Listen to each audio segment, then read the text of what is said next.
आजची रेसिपी आहे आलूची टिक्की. खूप टेस्टी मसालेदार. मी अम्रपाली रेसिपी यूट्यूब चॅनलमध्ये आपलं सर्वांचं स्वागत आहे.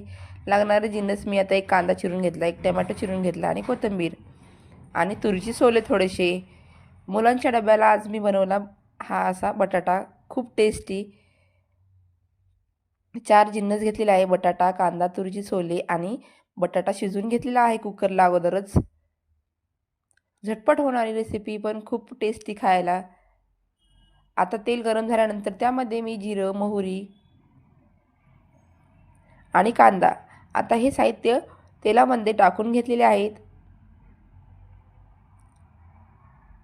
अशी सोपी आणि झटपट रेसिपी आहे, पण खायला खूप टेस्टी आहे. आता टोमॅटो, तुरीची सोले, आता हे छान जिन्नस आपण एकसारखे परतून घेऊया. हळद टाकली थोडीशी. आता थोडंसं आपण घरगुती गरम मसाला, मिरची मसाला टाकून घेऊया. चवीपुरतं मीठ टाकलेलं आहे. बघा जिन्नस किती छान असं तेलामध्ये परतून झालेला आहे आणि त्याला तेलही सुटत आहे. बटाटा टाकून घेतला. आता बटाटा आपण बारीक करून घेऊया. झटपट रेसिपी पण खायला खूप छान रेसिपी आहे. तुम्ही एकदा नक्की करून बघा.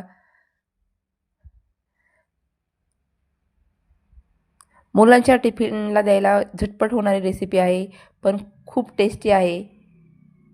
आता थोडीशी कोथिंबीर टाकून घेते.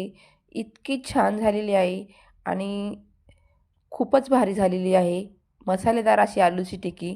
तुम्ही एकदा नक्की ट्राय करा आणि आपल्या चॅनलला सबस्क्राईब करा.